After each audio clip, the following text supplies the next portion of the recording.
C'est une situation qui est presque une copie conforme de la situation ivoirienne à quelques nuances près, à quelques différences près. Le Cameroun, c'est un pays qui est confisqué depuis 1946 par les fraudes électorales organisées par les colons français et par la suite par des Camerounais que les colons français ont installés à la tête du Cameroun. Après avoir mené une guerre d'extermination, une guerre génocidaire contre le peuple camerounais, une guerre qui s'est traduite par le massacre de plus d'1 million de Camerounais qui étaient mobilisés pour la véritable indépendance de mon pays natal par le mouvement de l'Union des populations du Cameroun. Ça, c'est le B.A.B.A. Quand on commence à parler du Cameroun, on commence d'abord par noter que dans ce pays-là, il n'y a jamais eu d'élection. Dans ce pays, la puissance coloniale a imposé par la fraude électorale les Camerounais qui ne voulaient pas de l'indépendance réelle et totale du Cameroun. Elle a imposé Okala, elle a imposé Mbida. Chaque fois que ces gens-là commençaient à réfléchir un peu, elle les a dégagés. Elle a imposé Ahidjo. Elle l'a amené à la présidence de cette république fantoche, bananière. Et Biya, qui finissait ses études en France, a été recommandé par un grand colon français du Cameroun, le docteur Louis Poulojoula. Il a été introduit au cabinet de cette façon. Puis l'armée coloniale française a organisé l'extermination du leadership indépendantiste et souverainiste du Cameroun. Ils ont tué Oumniobé le 13 septembre 58. Ils ont tué Félix Moumié en octobre-novembre 1960 à Genève. Ils ont exécuté le docteur en sciences économiques Castor Ossende Afana en 1966. Ils ont exécuté publiquement à Bafoussam le professeur Ernest Ouandié, président leader de l'armée de libération nationale du Cameroun, Soumaki. 1971. Et ils ont massacré dans la foulée plus d'1 million de personnes. Il n'y a jamais eu de procès, ni de l'armée française, ni de ses supplétifs camerounais qui ont participé à cela. À la tête de ces supplétifs, il y avait 2 hommes. Paul Barthélemy Biya, que vous voyez là, qui est président depuis bientôt 43 ans, dans cette république bananière, étant le numéro 2, notamment à partir de 1975, et Amadou Ahidjo.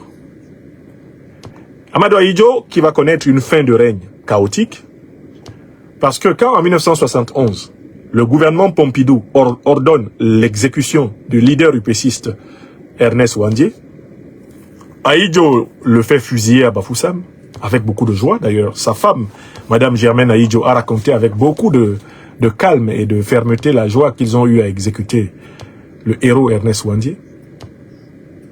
Ahidjo empêche l'atterrissage de certains avocats de l'internationale socialiste qui avaient été mobilisés pour la défense d'Ernest Ouandié, dont un certain M. François Mitterrand.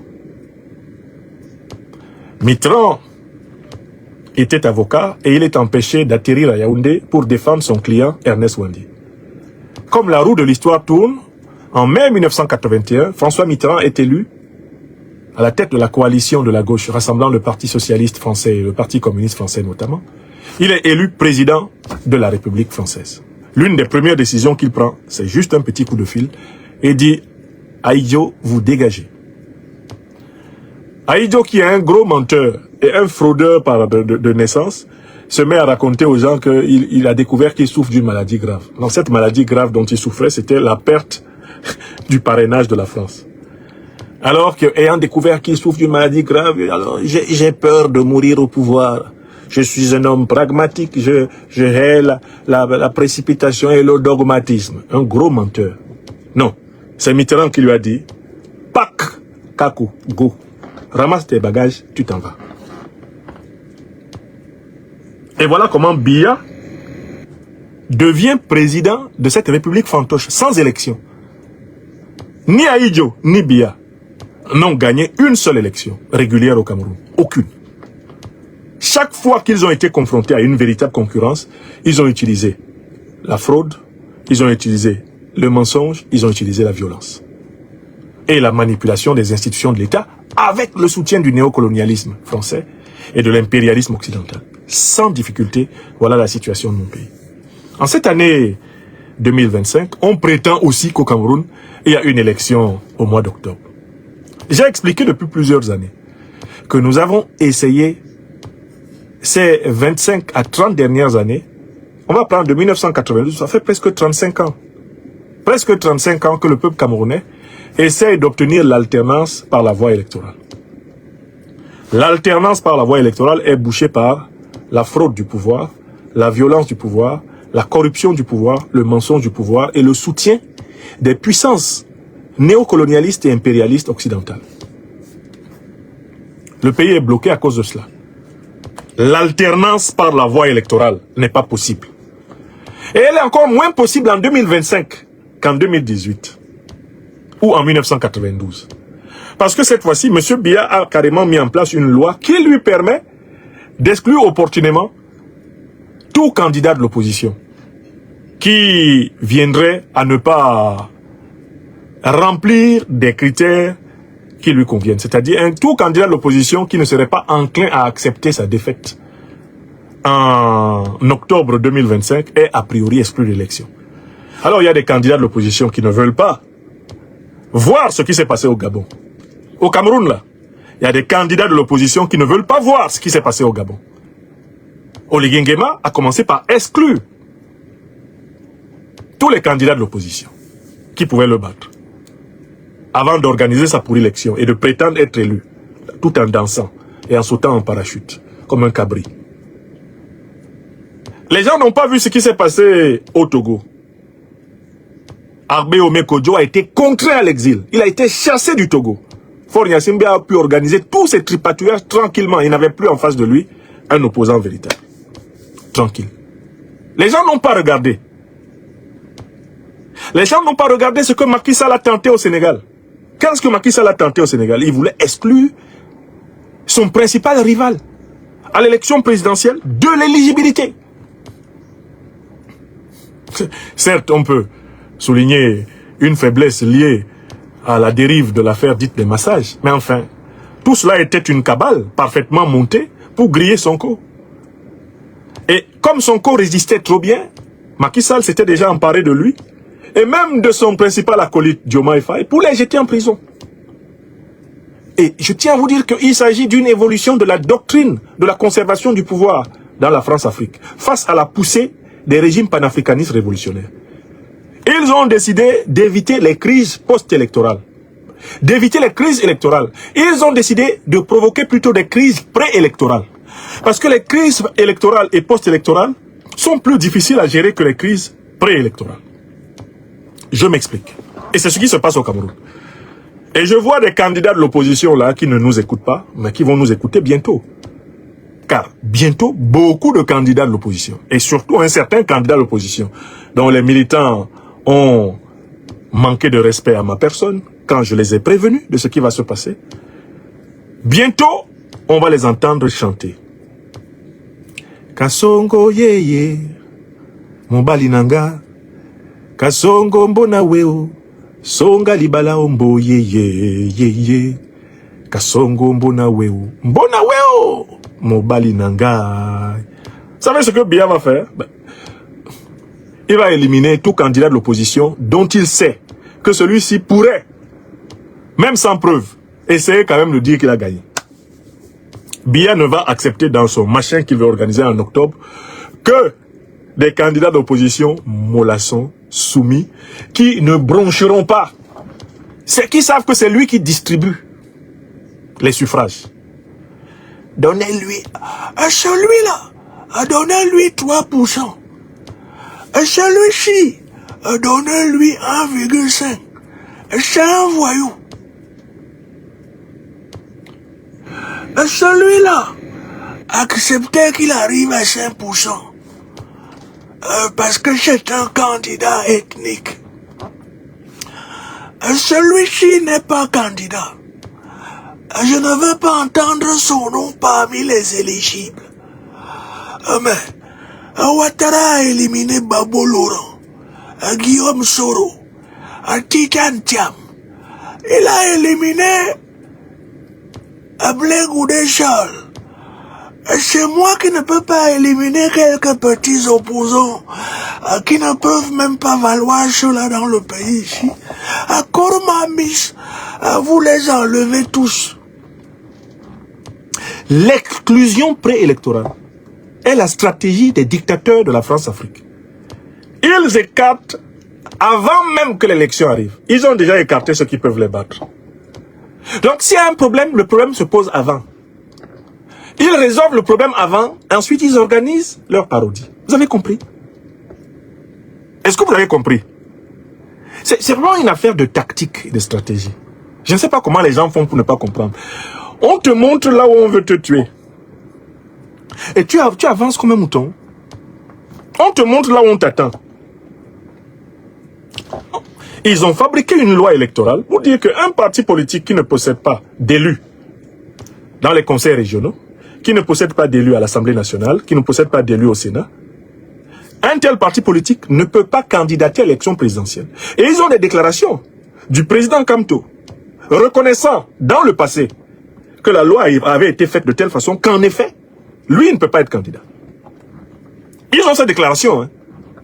Et nous disons à toute l'opposition camerounaise de sortir du traquenard électoral. Parce que le traquenard électoral nous a constamment conduit à l'escroquerie de notre souveraineté. Il nous faut d'abord écarter du pouvoir celui qui empêche les Camerounais de choisir librement leurs dirigeants. Celui qui empêche la diaspora de participer à la vie nationale. Celui qui empêche la jeunesse camerounaise d'accomplir ses aspirations, de sortir de la misère, du chômage, du sous-emploi, de la malformation. Celui qui empêche les Camerounais de vivre ensemble comme le même peuple africain. Parce qu'il passe son temps à manipuler la variable ethnique, à donner l'illusion aux ressortissants du centre et du sud qu'il est la garantie de leur bonne vie, alors que ceux-ci croupissent comme tous les autres Camerounais dans une misère crasse. Celui-là et son régime sont l'obstacle à la réalisation de la dignité de la nation camerounaise. Même si ça nous prend même une année de plus pour le combattre, pour qu'il quitte lui et son régime, ça vaut mieux que d'entrer dans la nasse de ces soi-disant élections dont nous savons très bien qu'elles seront une fois de plus volées. Voilà ce qui m'a poussé, avec mes camarades, à lancer le mouvement des lions et lions indomptables de la libération panafricaine du Cameroun. Devant l'incapacité de plusieurs formations de l'opposition camerounaise à comprendre que le seul combat pour la libération du Cameroun, c'est le combat pour la fin du régime de Paul Biya. L'instauration d'une transition civilo-militaire ayant pour but de refonder la République, de rendre la souveraineté au peuple, de rompre avec le néocolonialisme français, l'impérialisme occidental, l'impérialisme moyen-oriental, rendre le Cameroun à l'Afrique, l'Afrique au Cameroun. Si on ne peut pas comprendre que c'est le travail des pères fondateurs qui, dès la fin du 19e siècle, début 20e, ont lutté pour la véritable souveraineté du Cameroun. Si on n'est pas capable de comprendre que c'est ce travail que nous devons entreprendre, alors on va continuer à espérer qu'en flattant la France, on peut diriger le Cameroun. On va continuer à espérer qu'en flattant le satrape Biya, en lui faisant des promesses d'impunité, on peut avoir une chance de diriger le Cameroun.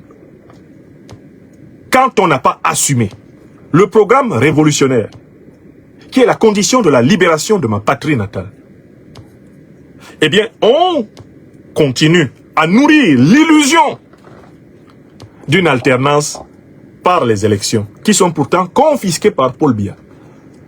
Il contrôle toute la commission électorale. Chez nous, au Cameroun, il n'a même pas publié la liste. Le Cameroun est un pays actuellement sans liste électorale. Hein. Ils disent qu'ils vont organiser une élection en octobre. Les Camerounais n'ont même pas vu la liste. Les Camerounais n'ont même pas vu la liste. Qui plus est, ils n'ont même pas accès au contrôle de la commission électorale qu'on appelle l'ELECAM. Tout le monde connaît les juges accroupis du RDPC qui sont à la Cour suprême. On sait ce qu'ils vont dire. Clément Atangana, lui, est assis. Son visage dit, parle seulement. Quand tu finis, je lis ce qu'on m'a donné. Atangana, lui, ne discute pas. Paul Biya lui donne ça, il met ça sous son aisselle. Il vient s'asseoir. Voici sa mine patibulaire, affaissée comme un vieux drap, qui attend. Parlez. Vous avez fini? Bon, Paul Biya élu. Donc, le pays ne peut pas aller de l'avant avec une opposition et un peuple qui n'ont pas compris qu'il faut d'abord faire sauter l'obstacle avant d'organiser la compétition politique nationale. L'obstacle, c'est Paul Biya. C'est comme en Côte d'Ivoire. Il n'y aura pas élection en Côte d'Ivoire avec Ouattara président. Il n'y a pas photo. Ce sont des pour-élections. Alors, chez nous au Cameroun, la clé du changement au Cameroun est entre les mains de la jeunesse. Je veux parler ce soir à la jeunesse camerounaise. Ceux qui gouvernent le Cameroun, que ce soit les dirigeants politiques, les dirigeants militaires, ceux qui sont à la tête des principales sociétés nationales du pays, c'est une génération qui n'a plus d'avenir. Ce sont des hommes systématiquement au-dessus de 75 ans qui tiennent l'essentiel des clés du pouvoir au Cameroun. Ça veut dire donc que la jeunesse camerounaise doit bien voir que tous les problèmes qu'elle a, problèmes au niveau de la formation et de l'éducation, problèmes au niveau de l'emploi, problèmes au niveau de l'accès aux soins de santé, problèmes au niveau de l'accès à des infrastructures de transport dignes de ce nom, problèmes au niveau de sa reconnaissance de sa dignité en diaspora, tous les problèmes que la jeunesse camerounaise a, problème au niveau de la destruction de son espérance et même la destruction de ses mythes d'excellence. Tous ces problèmes-là, ils sont liés au fait que les grandes décisions du pays sont confisquées par des gens qui n'ont plus d'avenir. Or, le Cameroun, c'est une trentaine de millions de personnes. Et c'est pratiquement 75 à 80% de la population qui est en deçà de 50 ans. Donc, mathématiquement parlant, si les jeunes Camerounais comprennent qu'il faut que le régime de Paul Biya disparaisse, ils écouteront ce que dit l'Elipak. Les lions et lions indomptables de la libération panafricaine du Cameroun disent que seule une mobilisation par million qui va submerger l'appareil répressif de Paul Biya, seule une telle mobilisation va forcer, à cause de la masse populaire qui sort, les militaires, les gendarmes et les policiers, à aller dire à Paul Biya que son régime prend fin et que le temps de la mise en place d'une transition est arrivé. Il faut une mobilisation populaire puissante qui amène les forces de défense et de sécurité à cesser d'obéir aux ordres criminels de Paul Biya pour que nous libérions le Cameroun. Or, en réalité, quelle est la force populaire qui est capable de submerger l'appareil répressif et de le contraindre à la non-violence? Cette force populaire, c'est la jeunesse. Bon, les jeunes Camerounais ont le choix entre mourir de palu, mourir de chômage, mourir de boire des alcools frélatés, mourir de maladies sexuellement transmissibles attrapées dans des conditions de promiscuité généralisée, mourir dans les environnements sectaires, mourir de souffrir du système du magico-anal qui a détruit le pays, et se battre pour participer à la naissance d'un Cameroun meilleur. Le régime de Paul Biya propose à la jeunesse de mourir. Mais la jeunesse camerounaise n'a pas le droit de choisir la mort. L'Elipak appelle la jeunesse camerounaise à comprendre qu'il y a un secret fondamental contre les dictatures, c'est la loi du nombre. Plus nombreux nous serons à être convaincus qu'il n'y a pas d'alternance possible par la voie électorale, plus nombreux nous serons dans les rues du Cameroun, aujourd'hui, demain, après-demain. Moi, j'y serai. Je le dis souvent aux gens. Et ils ne me croient pas, mais pourtant, ils vont me voir. Plus nombreux nous serons dans les mobilisations qui s'imposent pour libérer le pays, plus tôt viendra la décision au cœur des forces de défense et de sécurité de rejoindre le peuple. Sachez que dans des pays comme le Mali, le Burkina Faso et le Niger, l'armée n'est pas allée devant. C'est le peuple qui a contraint l'armée à le rejoindre. C'est le peuple qui contraint l'armée à le rejoindre. La force de mobilisation d'un peuple qui sait qu'il n'a plus d'issue, qui ne peut pas s'en sortir, est ce qui produit l'événement central de la dislocation de l'obéissance au tyran.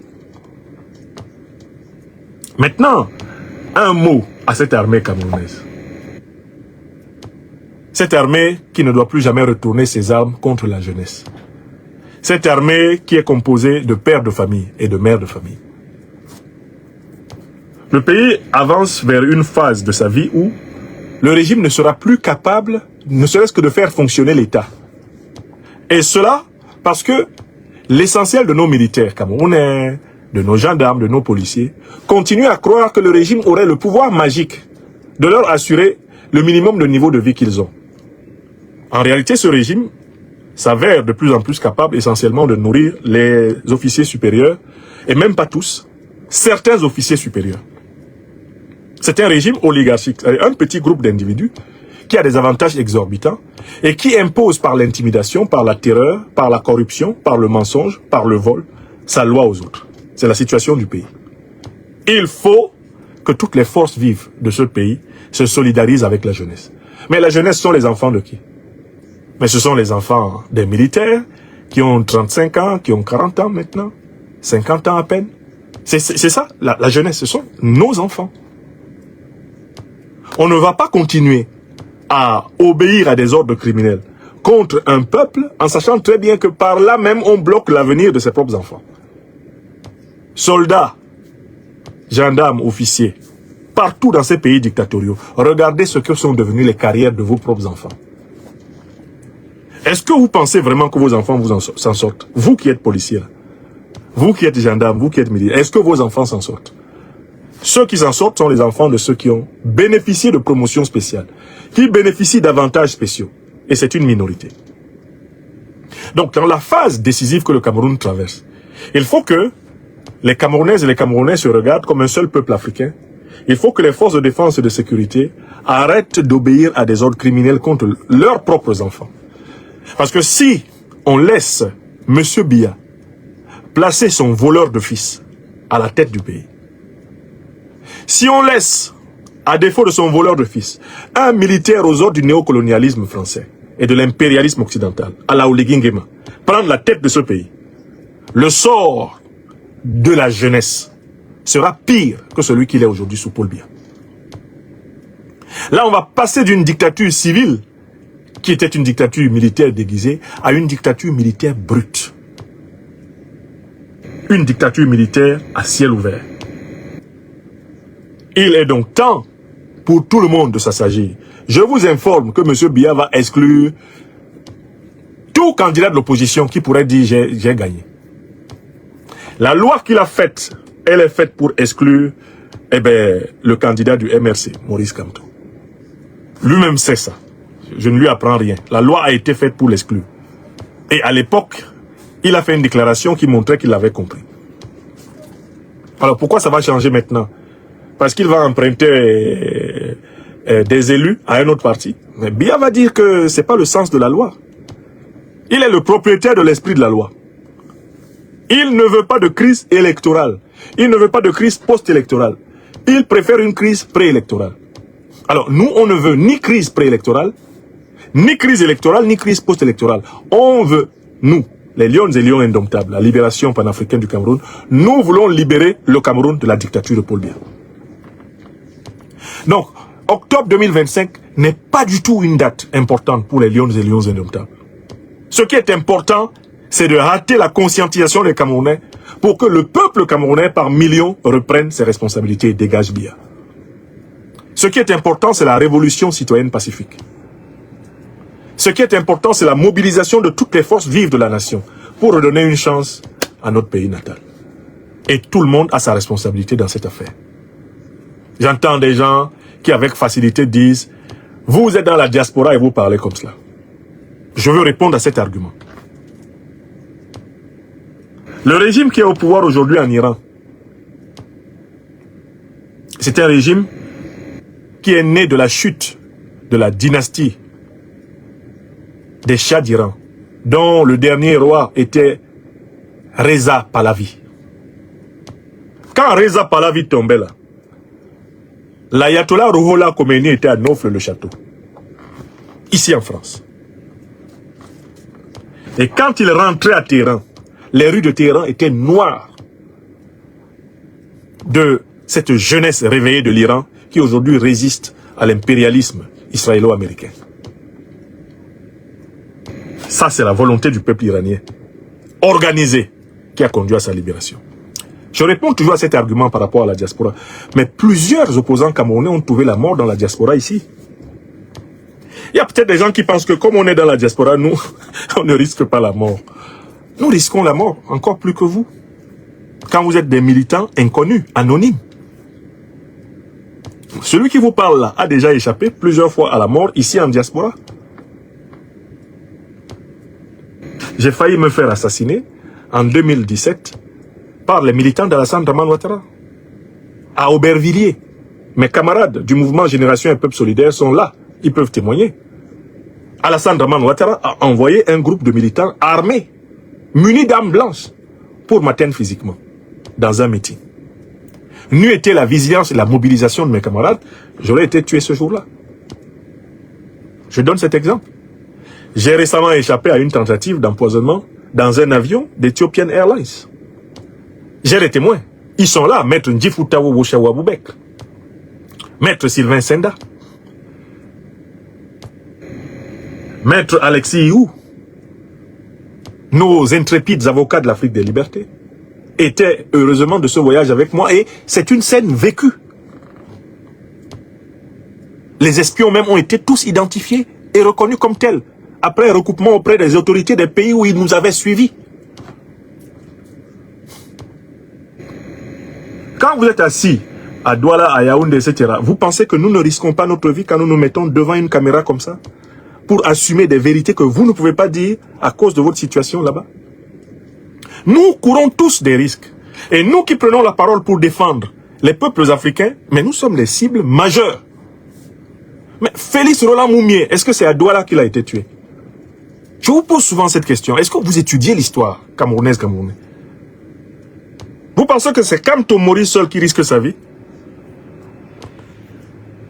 C'est à Yaoundé qu'on a tué Moumié. Vous savez où on a tué Moumié?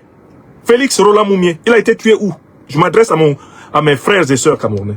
Moumié a été tué où? Il a été tué à Fumban. Il a été tué comme Wandié à Bafoussam. Non, il a été tué à Genève. Il a été tué à Genève. En Suisse. C'est dans un verre de Ricard qu'ils ont mis la mort, le thallium pour le tuer. Tout a été reconstitué. On connaît même le nom de l'espion français qui a assassiné Moumié. Il s'appelait William Bechtel. Regardez l'excellent film de Franck Garbelli sur cette affaire. Je me réjouis toujours d'avoir participé avec plusieurs camarades de plusieurs organisations à la rénovation de la tombe du camarade président Félix Roland Moumié à Conakry, il y a quelques années. Je salue mon frère et ami de longue date, Marcel Tchangé, qui était à la manœuvre de cette opération. Donc nous qui sommes opposants aux pires régimes africains, qui sommes en diaspora, mais nous sommes en danger comme vous. Mourir à Paris ou mourir à Yaoundé, c'est mourir. On doit se poser la question de l'efficacité de notre lutte, de l'organisation de notre lutte. Nous sommes tous dans le risque, et nous en particulier qui nous tenons là, pour parler devant vous.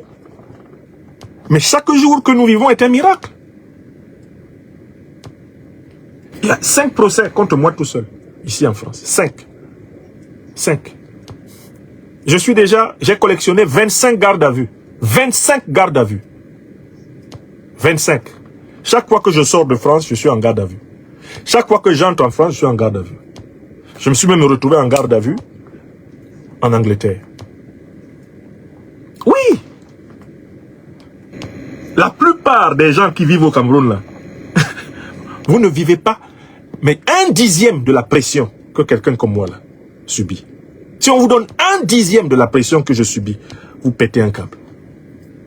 Et vous venez sur les réseaux sociaux, écrire des commentaires. Je m'adresse aux Camerounais. Vous écrivez des commentaires. Vous connaissez combien de Camerounais de mon statut qui peuvent se lever ici en France, aller en Russie? En 2023. Combien de Camerounais, là, parmi ceux que vous présentez comme des gens courageux, peuvent se lever et aller au pays de Poutine en décembre 2023, en plein jour, en partant de la France et revenir en France? Il y a un procès sur moi à cause de ça. Je fais cela pour montrer à notre peuple que chacun, là où il vit, a une responsabilité pour améliorer l'état mental, l'état physique, l'état collectif du peuple africain. Nous devons prendre toutes les initiatives que notre situation nous permet. Moi, je prends les initiatives de ma situation. Je ne risque pas moins ma vie qu'un Camerounais qui manifeste à Douala. Hein. Ah non. Déjà, il faut que vous vous débarrassiez de cela. Nous, on est ici dans la gueule du loup. Hein. Le loup est là. Là où je suis en train de vous parler, là. Ils sont déjà entrés ici avec leurs armes. Dans cette maison où je suis là, les policiers armés sont déjà entrés pour me persécuter pour mes opinions. Ici. Donc vous parlez de quoi les gens? Ne t'assois pas derrière ton ordinateur. Quand je suis assis avec le président Assimi Goïta, c'est derrière mon ordinateur. Je veux parler à mon peuple. Je suis capable de diriger le Cameroun. Je n'ai pas besoin de me vanter pour le prouver. Regardez mes actes. Quand je me lève là, je suis assis avec le président Goïta, au moment où le Mali est sous embargo. Où sont vos courageux opposants pour aller au Mali à ce moment-là? Je me lève ici en France. Je sais que l'embargo contre le Mali est organisé par l'administration Macron, qu'ils instrumentalisent la CEDEAO contre le Mali. Je me lève en février 2022. Je vais au Mali. Soutenir le Mali. Là-bas, là, c'est derrière. Est-ce que c'est derrière ma caméra Facebook? Vos leaders que vous présentez là, ils étaient où quand le Mali était au rouge pour y aller? Quand moi je me lève ici, je vais au Niger rencontrer le président Abdourahmane Tchani. C'est derrière ma caméra Facebook. Vous ne me voyez pas assis avec lui là-bas. C'est ma caméra Facebook que vous voyez. Vous pensez qu'on se lève pour aller soutenir un grand pays comme le Niger qui est en train de récupérer sa souveraineté sur son uranium? On se lève pour tenir un discours à Niamey sans prendre de risque? Ça ne va pas là. Vous avez pris quel risque? Prenons vos leaders là. Je prends les leaders de l'opposition camerounaise. Combien prennent de risques plus que moi? Quel risque? Ils ont pris quel risque que je n'ai pas pris? Aujourd'hui là, voilà l'Iran qu'on est en train de torturer. Où sont vos leaders pour parler? Où sont les grandes bouches là qui prétendent on est des panafricanistes? Il faut se lever. Ceux qui disent que Paul Biya est panafricaniste, allez demander à Paul Biya de soutenir l'Iran contre Israël. Alors que les soldats israéliens assurent sa garde. Ce sont eux qui ont formé le BIR. Ce sont eux qui organisent sa sécurité rapprochée. Si Paul Biya est garçon, qu'il aille soutenir l'Iran. Panafricanisme de quoi? Bon, on dit on est leader de l'opposition. Vous voyez comment on attaque un pays alors que ce pays est en train d'exercer sa souveraineté nucléaire. Vous voulez diriger le Cameroun, mais vous ne pouvez pas défendre la souveraineté nucléaire du Cameroun. Pourquoi vous voulez diriger le Cameroun? Vous voulez vous asseoir dans le fauteuil de Ruben Oumniobe, de Moumié Félix, de Sende Afana, de Wandi Ernest, en n'étant pas capable de dire, si moi je suis à la tête du Cameroun, la recherche nucléaire sera libre. Elle sera approfondie. On va développer le nucléaire pacifique et civil comme tout le monde. Et si quelqu'un vient nous déranger, on peut utiliser le nucléaire là comme eux-mêmes ils l'utilisent pour fatiguer le monde. Mais c'est ça quelqu'un qui aspire à rendre à un peuple toute sa souveraineté, toute sa dignité. Donc, vous me parlez de quel risque vous prenez que je ne prends pas? Je prends d'abord les militants qui se promènent sur mes pages là. C'est à eux que je réponds ce soir. Nous montrons un véritable chemin de courage à la jeunesse africaine. Un jeune Africain qui suit mon évolution dans l'espace et le temps, c'est que je suis un homme courageux. Il n'y a que les menteurs et les ignorants qui ne le savent pas.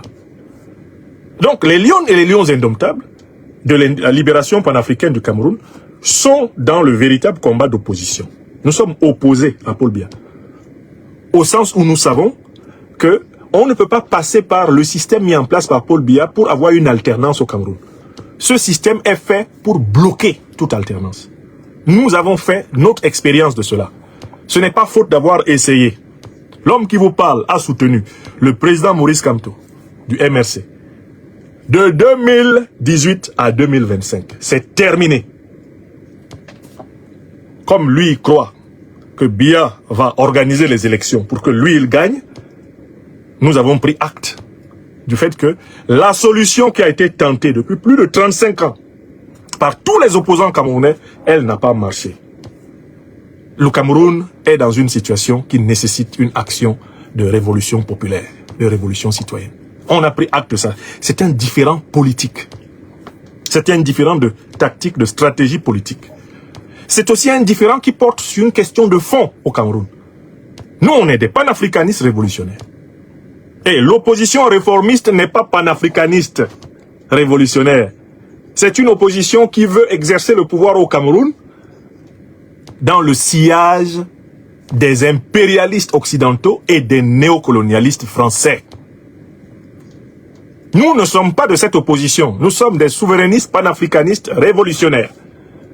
Nous ne voulons pas d'un chef d'État camerounais qui viendra demander à Paris la permission de faire de la politique. Qui aura besoin de Paris pour faire de la politique. Nous, on n'en veut pas à l'ILIPAC. C'est ce qu'on a dit. On ne veut pas d'un chef d'État camerounais qui ne sera pas capable de prendre fait et cause de manière disciplinée et décisive avec les peuples de l'AES pour la souveraineté africaine. Nous ne voulons pas d'un chef d'État camerounais qui, quand il y a un conflit et une injustice aussi flagrante que celle qui frappe l'Iran, va raser les murs. Parce qu'il veut plaire aux néocolonialistes français et aux impérialistes américains.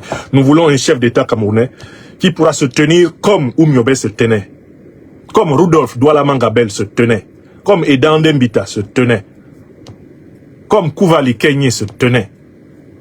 Un chef qui peut se tenir comme Félix Roland Moumié se tenait, comme Castor Osende Afana se tenait, comme Wandi Ernest se tenait. Nous voulons un chef qui puisse se tenir ainsi et pas autrement. C'est tout. Alors, c'est pas nous que vous allez prendre au piège de l'absence de courage, parce qu'il y a beaucoup de sujets qui sont sous les yeux de tout le monde où on voit que les gens manquent de courage. Là où nous, on est courageux. La jeunesse camerounaise doit écouter les organisations politiques qui sont ancrées dans le panafricanisme révolutionnaire. Si la jeunesse camerounaise écoute l'ILIPAC, nous libérons le Cameroun. Et ce n'est pas une affaire de délai, c'est sans délai. La libération du Cameroun n'a rien à voir avec octobre 2025. Ce n'est pas une affaire d'octobre 2025. Octobre 2025, c'est l'agenda de Paul Biya et de sa dictature. L'agenda du Cameroun, c'est Freedom Now. Cameroon want to be free now. Sovereign now. Everywhere. October 2025 is nothing for a true and conscious Cameroonian. Because we know that the electoral process will never give a fair result. The polls are completely truncated. We believe no more in that fake system of Elekam. There is no fair election in this system. Biya controls the army, the police, the gendarmerie, the secret services. He controls the electoral commission. He controls the Supreme Court. He controls the public medias. He also has the support of neocolonial imperialist Western and Middle Eastern forces. So if we need a true political process in Cameroon, we need to build a transition. We can't have a transition while Biya is still on the oath. We have to remove him first by civil and all forces mobilization for a new Cameroon where there will be no more Anglophone genocide, no more killings of the innocent people while fighting against terrorists in the northern part of the country, no more complicity with neocolonialism and imperialism. And in our movement, LILIPAC, we are involved in true opposition. We need no support of any neocolonialist or imperialist power. We need the support of the Cameroonian people. We believe in the Cameroonian youth. We believe if that youth understands that the true problem is to get out of the domination of this CPDM regime at first, and then to build a transition where we will reorganize the country so that everybody will breathe. If this youth, which is more than 80% of our population, can listen to LILIPAC, we can be free now. Not only tomorrow, now. And when some people tell us that we, Cameroonians of the diaspora, we are cowards, because we are not able to come to the post central and then to begin the riot. I asked them, was Félix Roland Moumié at the Yaoundé Central Post when they killed him? Was so many political opponents who, like Guérandim Bara, have been killed outside of our country, were they in Cameroon? Were them in Cameroon? Everybody we take, everywhere we take our risk for our country. You inside the country, you have some risks. We outside the country, we have some risk.